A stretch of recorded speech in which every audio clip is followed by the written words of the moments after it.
Shalom, shalom. Donc aujourd'hui, on va partager sur un sujet. Donc le thème, ça va être pourquoi pratiquons-nous toujours la débauche spirituelle? Alors, pour cela, on va lire un verset. Donc le verset, ça va être Psaume 2, versets 1 à 3. Donc je vais lire que Jésus-Christ sanctifie sa parole. Pourquoi ce tumulte parmi les nations? Ces vaines pensées parmi les peuples? Pourquoi les rois de la terre se soulèvent-ils et les princes se liguent-ils avec eux contre l'Éternel et contre son oint? Brisons leurs chaînes, délivrons-nous de leurs chaînes. Voilà, donc ici, le Seigneur parle, il parle par rapport aux nations, il parle par rapport au peuple de la terre, par rapport au peuple des nations. Il parle aussi sur les vaines pensées, donc sur le fait que nous entretenons toujours des vaines pensées, donc les pensées qui ne sont pas en conformité avec la parole de Dieu, à ce que dit la parole de Dieu, ce que défend la parole de Dieu. Donc nous, en gros, en fait, nous entretenons les pensées qui vont à l'encontre de ce que la parole du Seigneur nous défend. Voilà. Et en même temps, Dieu parle aussi des rois de la terre. Il parle aussi, voilà, de tout ce qui est guerre, de tout ce qui est hostilité entre les peuples de la terre, entre les rois de la terre. Le Seigneur, voilà, aussi parle sur ceux et celles qui combattent les chrétiens, sur tous ceux et celles qui combattent aussi les oints du Seigneur, donc les serviteurs du Seigneur. Donc, voyons-nous, le fait d'entretenir les mauvaises pensées, de les garder en nous, de les entretenir, ou même d'appliquer ces vaines pensées en nous, Dieu nous dit que c'est de la débauche. Donc, c'est de la débauche spirituelle. Puisqu'on nous obéissons pas à sa parole. Nous marchons pas en conformité à sa parole. Nous ne mettons pas en pratique ce que le Seigneur nous défend. Voilà. Donc, c'est quoi une débauche? C'est quoi la débauche spirituelle? C'est simplement le fait de marcher, contre les principes bibliques, contre voilà. Nous pratiquons simplement ce que Dieu a défendu dans la parole du Seigneur, c'est tout. Adam et Ève ont commis une débauche spirituelle parce qu'ils ont désobéi à la parole du Seigneur. Voilà. C'est quand nous, de manière simple, quand nous désobéissons à la parole du Seigneur, à ce moment-là, nous commettons une débauche spirituelle. C'est aussi simple que ça. Voilà. Si Dieu me demande à moi, on va juste lire la Bible. Donc, on va prendre Psaume 106, verset 39. Ils se souillèrent par leurs œuvres. Ils se prostituèrent par leurs actions. Voyons-nous donc ici, on voit aussi, c'est des cas pratiques des peuples qui commettent ce qu'on appelle une débauche spirituelle. Donc, nos actions, ils disent, ils se souillèrent par leurs actions. Donc, si nos actions que nous posons n'obéissent pas ou ne cadrent pas à ce que dit la parole du Seigneur, à ce moment-là, nous désobéissons. Nous sommes dans une débauche spirituelle. Si nous vivons, c'est-à-dire que par nous-mêmes, c'est-à-dire qu'on fait des choses par nous-mêmes, on fait des actions par nous-mêmes, voilà, on se lève, on dit voilà, je veux faire ceci, voilà, sans pourtant prier, sans pourtant consulter l'Esprit Saint de Dieu, sans pourtant, voilà, prier ou demander l'orientation du Saint-Esprit ou demander la volonté de Dieu, à ce moment-là, nous commettons une débauche spirituelle. Donc la débauche spirituelle, c'est tout simplement le fait de faire des choses qui sont contraires à la parole de Dieu. Prenons encore un autre cas simple. Ésaïe 1, verset 22. Ton argent s'est changé en scorie, ton vin a été coupé d'eau. Donc, là aussi, on a une autre vision, le fait de tout donner dans l'argent, de faire... c'est-à-dire que si j'ai l'argent, donc je suis bien. Si j'ai pas l'argent, je suis mal. Alors, si j'ai l'argent, donc j'ai la sécurité, je vis en paix, parce qu'en fait, donc, c'est comme si l'argent devient comme mon Dieu, en fait. Voilà, prenons notre verset, Ésaïe 28, verset 7. Mais eux aussi, ils chancellent dans le vin, et les boissons fortes leur donnent des vertiges. Sacrificateurs et prophètes chancellent dans les boissons fortes. Ils sont absorbés par le vin. Ils ont des vertiges à cause des boissons fortes. Ils chancellent en prophétisant. Ils vacillent en rendant la justice. Voilà. Donc ici, Dieu aussi touche pas mal de points. Hein. Il parle sur le vin, sur sur les boissons fortes. Voilà. Il parle des sacrificateurs. Il parle qui sont absorbés par le vin. Il parle qu'ils ont des vertiges par la suite. Il parle qu'ils vacillent par leur... ils chancellent en prophétisant et ils vacillent en injustice. Voilà. Donc, voyons-nous aussi une forme d'une débauche spirituelle. Donc, le fait de prendre l'alcool, c'est une débauche. Le fait de s'adonner, donc c'est-à-dire que on surveille, c'est le vin, on dort, c'est la boisson, voilà. Donc tout ça, sans pourtant lire la Bible, sans pourtant prier, sans pourtant chercher vraiment à être rempli de la présence du Saint-Esprit, à être rempli de la présence de Dieu. Donc tout ça, c'est de la débauche spirituelle. Voilà. Donc au lieu de prier, au lieu de rechercher constamment la présence du Seigneur, l'orientation du Seigneur, à ce qu'il nous parle, à ce qu'il nous révèle les choses, à ce qu'il nous donne les directives, voilà, mais nous sommes là plutôt à passer plus notre temps dans les choses de la terre, les choses vaines, à entretenir les pensées, à faire des choses qui sont pas spirituelles, on va dire. Voilà. Plus on fait des choses qui ne sont pas spirituelles, plus nous succombons dans une débauche spirituelle. Parce qu'on n'a pas la vie spirituelle, on n'a pas une vie de prière constante, on n'a pas une vie de la méditation biblique, et à ce moment-là, effectivement, nous devenons lourds. Voilà, donc c'est aussi une forme de débauche spirituelle. C'est pour ça que Dieu nous demande d'éradiquer tout ce qui est vain, tout ce qui est tout ce qui nous pousse à être charnel et non spirituel. Voilà, prenons un autre cas, Jérémie 2, verset 21. Je t'avais planté comme une vigne excellente et du meilleur plan. Comment as-tu changé, dégénéré en une vigne étrangère? Nous ici, Dieu parle à tout le monde. Les serviteurs de Dieu, les servants du Seigneur, comme des brebis, comme des chrétiens. Voilà. Dieu dit que je t'avais planté comme une vigne excellente. Donc, ça veut dire quoi? Ça veut dire que le fait de passer aux eaux de baptême, Dieu est très content. Hein, on parle qu'il y a une fête au ciel. À ce moment-là, je deviens une vigne excellente aux yeux du Seigneur, puisque j'ai pris l'engagement de suivre le Seigneur. J'ai pris l'engagement de le suivre que lui. J'ai pris l'engagement de ne plus pratiquer le péché. J'ai pris l'engagement de se laisser conduire par le Saint-Esprit. C'est lui, l'Esprit Saint de Dieu, qui doit normalement me conduire, m'orienter, m'aider à ne plus pratiquer le péché.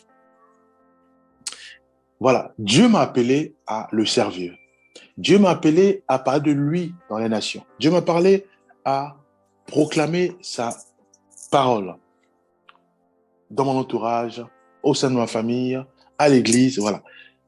Mais à force de nourrir ma chair, à force de nourrir mes yeux, à force de nourrir mes pensées, maintenant, j'ai succombé. Dieu dit, comment as-tu changé? Parce que effectivement, nous pouvons nous changer soit par les fréquentations, parce que Dieu nous demande de fréquenter, par exemple, les chrétiens. Voilà. Alors, si moi, je fréquente plus les païens, mais sans pourtant garder une vie spirituelle constante, à ce moment-là, les païens vont me tirer dans leur système de pensée, dans leur façon d'être, façon de vivre. Et à ce moment-là, oui, je deviens, je commets une débauche spirituelle, c'est une débauche spirituelle. Alors, si au contraire, par ma fréquentation, les païens ou ceux qui ne connaissent pas le Seigneur sont changés, parce que c'est comme si je les tire vers Christ, à ce moment-là, oui, je ne commets pas une débauche spirituelle. Bien. Alors, moi, je me suis laissé entraîner par l'amour de l'argent, les offrandes, la dîme et autres, parce que, voilà, Dieu m'a appelé à le servir, mais à force de servir le Seigneur, je me suis laissé, par ce désir de contrôler les finances, voilà, de m'imbiber dans ça. Et à ce moment-là, sans me rendre compte, je suis en train de basculer de l'autre côté, puisque au lieu de laisser le Seigneur me guider, au lieu de me laisser être conduit par le Saint-Esprit, de manière à ce qu'il puisse me rapprocher davantage du Seigneur, mais moi, je me laisse entraîner par tout ce qui nourrit la chair. Donc, les yeux, l'argent, voilà, l'alcool, voilà, tout ce qu'on a lu. Voilà. Donc, là aussi, c'est une forme d'une débauche spirituelle. Donc, Dieu nous demande de ne pas pratiquer une débauche spirituelle. Prenons notre cas, Jérémie 9, verset 3. Ils ont la langue tendue comme un arc et lancent le mensonge. Ce n'est pas par la vérité qu'ils sont puissants dans le pays, car ils vont de méchanceté en méchanceté. Et ils ne me connaissent pas, dit l'Éternel. Voilà, nous, mes bien-aimés, encore les exemples d'une débauche spirituelle. À force de dire des choses qui ne sont pas conformes à la parole du Seigneur, dire des choses qui ne sont pas conformes à la vérité, c'est une débauche spirituelle. À force de vivre dans le mensonge, c'est aussi une débauche spirituelle. À force de vivre dans la méchanceté, c'est aussi une débauche spirituelle. Dieu dit que ils ne me connaissent pas. Voilà, nous, mes bien-aimés. Donc, nous devons vraiment nous débarrasser de toutes ces actions qui nous souillent, toutes ces actions qui nous poussent à être charnels, puisque le fait de vivre, le fait d'être constamment dans le charnel, à ce moment-là, oui, nous sommes dans une débauche spirituelle. Osée 8, verset 11. Éphraïm a multiplié les autels pour pécher. Et ces autels l'ont fait tomber dans le péché. Alors, nous, bien-aimés, nous savons tous que nous sommes que des créatures. Dieu, il est souverain, c'est lui qui nous a créés, donc il connaît notre futur, il connaît le passé, il connaît le présent. Donc, si Dieu nous met en garde, c'est parce qu'il connaît. Si Dieu nous parle, parce qu'il voit, il connaît. Voilà, nous, mes bien-aimés. Donc, ici, Dieu parle des autels, la multiplication des autels. Il dit tout ça. Ces autels l'ont fait tomber dans le péché. Matthieu 24, verset... Bon, je vais être rapide parce que l'idée, c'est vraiment de balayer vraiment toute la Bible pour essayer de tirer instruction sur ce qui est la débauche spirituelle. Voilà. Matthieu 24, verset 37 à 38. Ce qui arrivera du temps de Noé arrivera de même à l'avènement du Fils de l'homme. Car dans les derniers jours qui précédèrent le déluge, les hommes mangeaient et buvaient. Se mariaient et mariaient leurs enfants jusqu'au jour où Noé entra dans l'arche. Ici, c'est encore Dieu qui parle. Donc, j'ai dit tout à l'heure que Dieu est omnipotent, omniscient, omniprésent. Il connaît le futur, le passé, comme le présent. Dieu, il dit ceci, que ce qui arrivera du temps de Noé arrivera de même à l'avènement du Fils de l'homme. Bien, c'est une vérité biblique et c'est une vérité qui va s'accomplir. Voilà, nous. Donc, l'avènement de Christ, donc l'enlèvement ou le jour du Seigneur, Dieu décrit cela. Dieu dit que ce qui arrivera du temps de Noé arrivera de même à l'avènement du Fils de l'homme. Car dans les jours qui précédèrent le déluge, les hommes mangeaient et buvaient, se mariaient et mariaient leurs enfants, jusqu'au jour où Noé entra dans l'arche. Donc ici, Dieu nous met en garde. Il est important que nous puissions vraiment nous débarrasser de tout ce qui nous pousse à être toujours charnel, mensonge, boisson, le fait de boire, parce que le fait de boire après, voilà. Certes, la Bible défend ceux et celles qui prennent l'alcool en excès. Mais maintenant, ici, Dieu défend le fait de vivre dans le charnel, parce que je me réveille, je prends l'alcool. Je dis, bon d'accord, bon, c'est juste un verre. À midi, je prends l'alcool, juste un verre. Le soir, je prends un verre, c'est, voilà, juste l'alcool. Mais, où est le temps de la prière? Voilà, nous. Donc, l'alcool va commencer à nous pousser à être charnel. C'est ça, la vie charnelle. Or, Dieu nous veut dans une vie spirituelle et non dans une vie charnelle. Voilà, nous. Donc, tout ce qui est charnel, c'est de la débauche. Éphésiens 4, verset 19. Ayant perdu tout sentiment, ils se sont livrés à la dissolution pour commettre toute espèce d'impureté jointe à la cupidité. Voilà, nous, ici, c'est aussi une forme de débauche. Donc, Dieu nous demande de nous examiner. Je suis dans quelle catégorie? Est-ce que je suis cupide? Soit par l'argent, soit par, voilà, beaucoup de choses, le bien matériel. Est-ce que je commets toutes sortes d'impuretés? Est-ce que je suis dans la dissolution? Est-ce que j'aime toujours diviser les gens? J'aime toujours, quand on me voit, on sait que voilà, je suis le roi ou la reine des divisions. Déjà, avec ma famille, on s'entend pas. J'aime toujours les accuser à tort. Ils sont sorciers, ils sont sorcières. Ils sont ceci, cela. Si c'est ça, bien aimés, nous devons nous repentir. Éphésiens 5, verset 18.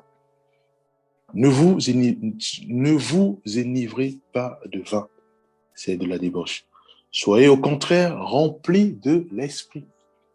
L'Esprit Saint de Dieu, bien aimé, aime et se déploie puissamment là où il y a ce désir d'être rempli de la vie de prière, de la méditation biblique. À ce moment-là, l'Esprit de Dieu se déploie puissamment. Il travaille puissamment. Moi, par exemple, je suis homme de Dieu, ou il y a une sœur en face de moi qui est servante du Seigneur. Si nous recherchons le Seigneur davantage, à ce moment-là, l'Esprit de Dieu va se déployer puissamment. Si nous disons, c'est dans la prière, Seigneur, révèle-moi les choses cachées, Dieu va se déployer. L'Esprit de Dieu va nous parler. Pourquoi? Parce que nous sommes ce qu'on appelle l'attitude de prière. Nous prions. Alors, si moi je prends l'alcool, déjà, la chair est nourrie, mais l'esprit n'est pas nourri. Alors, si je prie, ça va être un peu plus de difficulté. En fait, je vais beaucoup faire d'efforts. Parce que, déjà, que le corps est beaucoup nourri et non l'esprit. Parce que l'esprit, rappelons-nous, voilà, la nourriture de l'esprit, c'est la prière, c'est la vie de prière, c'est la vie de la méditation biblique. À ce moment-là, oui, l'esprit est nourri. L'esprit prend le dessus du corps. Et à ce moment-là, l'Esprit de Dieu va commencer à communiquer avec notre esprit et oui, il va nous révéler les choses cachées. Mais si c'est le contraire, c'est le corps qui est nourri constamment, soit par des chamailles, soit par la dissolution, soit par tout ce qui est excès de méchanceté, soit par l'alcool. Voilà, sachant que l'Esprit de Dieu est là, et l'Esprit est là, mais l'Esprit du corps, de l'être humain est là, mais n'est pas nourri. Voilà, nous, et à ce moment-là, ça va être difficile pour que notre esprit puisse communiquer avec le Saint-Esprit parce que la chair prend le dessus. Et là, Dieu parle de la débauche spirituelle. Nous vivons de la débauche. 2 Timothée 3, verset 3. Insensibles, déloyaux, calomniateurs, intempérants, cruels, ennemis des gens de bien. Voilà nous. Donc, tous ces points montrent que si nous les pratiquons, ça veut dire que nous désobéissons expressément à la parole du Seigneur et à ce moment-là, nous sommes dans une débauche spirituelle. Ça concerne tout le monde, moi compris. Voilà. Donc, à ce moment-là, si nous pratiquons ce genre de choses, nous devons prier, Seigneur, aide-nous à ne plus pratiquer ce genre de trucs. Voilà, ce qu'on appelle la repentance sincère. Nous devons prier et demander au Seigneur de nous aider par son Esprit Saint à ne plus pratiquer ce genre de points. 2 Pierre 2, versets 13 à 22. Je vais lire. Recevant ainsi le salaire de leur iniquité, ils trouvent leur désir, leur délice à se livrer au plaisir en plein jour. Entarés et souillés, ils se délectent dans leur tromperie en faisant bonne chère avec vous. Ils ont leurs yeux pleins d'adultère et insatiables de péché. Ils amorcent les âmes mal affermies. Ils ont le cœur exercé à la cupidité. Ce sont des enfants de malédiction. Après avoir quitté le droit chemin, ils se sont égarés en suivant la voie de Balaam, fils de Bazor, qui aima le salaire de l'iniquité. Voilà. Ici, pareil, Dieu nous donne pas mal d'éléments qui démontrent, des éléments pour nous aider à mieux nous examiner. Parce que si nous nous retrouvons dans ces éléments, ça veut dire que nous pratiquons une débauche spirituelle. Le fait de vivre dans la tromperie, le fait de vivre dans l'adultère, dans le péché, voilà. Pareil, il dit, ils ont le cœur exercé à la cupidité. Ce sont des enfants de malédiction. Voilà. Donc, voilà, nous, dans tout ça. Donc, la tromperie, voilà, faisons bonne chère, les yeux pleins d'adultère. Voilà. Dieu dit que nous sommes dans une débauche spirituelle. Nous allons prier, Seigneur, aide-nous vraiment à ne plus pratiquer toutes ces choses. Voilà, Apocalypse 2, verset 21. Donc, et ils ne se repentirent pas de leur meurtre, ni de leur méchanceté, de leur enchantement, ni de leur impudicité, ni de leur vol. Voilà, ici Dieu met l'accent sur le fait que cela veut tout simplement dire que Dieu attend de nous que nous puissions nous repentir. Sincèrement, ça veut dire quoi? Ça veut dire que je demande au Seigneur de me pardonner parce que j'aime diviser les gens. J'aime imaginer les choses en disant que voilà, les choses qui m'arrivent, ça peut être mon père, ça peut être que ma mère, ça peut être que mon frère. Voilà nous. Donc, sans pourtant que le Seigneur me parle, m'oriente. Et souvenons-nous que Dieu aime tout le monde. Dieu ne pourra jamais t'envoyer toi ou va te demander de séparer tes frères. Non, Dieu, nullement dans la Bible où on a vu que Dieu a demandé à un frère de se séparer de son père. Si ce n'est que si n'obéissent pas à la parole du Seigneur ou il nous induit dans l'erreur. À ce moment-là, voilà, Dieu ou les frères, à ce moment-là, si les frères restent dans l'obéissance, dans la désobéissance, à ce moment-là, Dieu nous demande d'abord de faire des actions, de parler aux anciens de l'Église, voilà. Et à ce moment-là, Dieu nous demande de nous éloigner d'eux, voilà. Mais nullement, Dieu nous demande de chasser nos pères, de chasser nos enfants, de chasser voilà. Nullement Dieu nous demande d'être cupide ou d'entretenir les vaines pensées. Non. Dieu au contraire nous demande de prier. Parce que si nous entretenons les vaines pensées à l'égard de nos pères, de nos mères, ou la cupidité à l'égard des biens matériels, de biens matériels, ou même aller plus loin. Donc, c'est-à-dire que commettre des meurtres dans notre cœur, parce que le fait que la Bible dit que si nous haïssons notre frère ou notre voisin, nous avons déjà tué dans notre cœur. Voilà, non. Donc ça, ce sont les vérités bibliques que nous devons les intégrer dans notre vie actuelle, dans notre vie quotidienne, dans notre vie sur la terre. Voilà, non. Donc Dieu nous demande de prier. Dieu nous demande de nous repentir. Seigneur, aide-moi à aimer ma famille. Aide-moi à ne plus être cupide. Aide-moi à vivre dans la joie, dans l'harmonie. Aide-moi à prier pour mes ennemis. Aide-moi à ne plus vivre à vivre dans le charnel, mais que prendre du vin, voilà, nourrir le corps, voilà. En gros, c'est ça, nourrir le corps et non nourrir l'esprit. Voilà. Donc Dieu doit être au centre de notre vie. Dieu doit être notre bouclier, notre boussole. Nous devons à tout prix euh, vraiment nourrir notre esprit en permanence. Bien entendu, on peut que nourrir le corps, parce qu'on peut manger, on peut prendre l'alcool, on peut prendre l'eau, par exemple. Moi, je préfère prendre l'eau et non l'alcool. Voilà. Prendre de l'eau, la nourriture, à ce moment-là, et les temps de prière. Donc, l'idée, c'est d'être discipliné, simplement. On dit, voilà, à telle heure je prie, à telle heure je prie, à telle heure je mange, à telle heure je dors, voilà.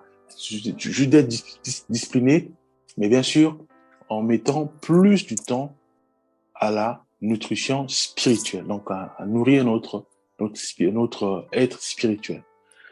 Voilà, donc bien entendu, Apocalypse 9, 21 nous interpelle sur le fait de la repentance. Nous devons vraiment demander au Seigneur de nous pardonner, vraiment de nous aider par son Esprit Saint à vivre dans, dans l'obéissance à la parole du Seigneur et non en désobéissant à sa parole. Parce que si nous désobéissons à sa parole, Dieu nous traite de débauche, voilà, il nous traite voilà, il nous dit, voilà, nous sommes désobéissants, nous vivons dans la débauche. Voilà ce que je tenais à partager. Je vais prier, Père Céleste, c'est toi qui nous parles. Nous te bénissons parce que c'est toi qui nous instruis, c'est toi, Père Céleste, qui veut à tout prix que nous puissions vraiment nous puissions être justes à tes yeux, nous puissions vraiment être parfaits devant toi. C'est pour cela que tu nous parles constamment et tu veux que nous puissions changer radicalement, de manière à ce que nous puissions obéir et marcher en conformité à ta parole. Aide-nous, Père, vraiment, à y parvenir. Au nom de Jésus-Christ, nous avons ainsi prié. Amen.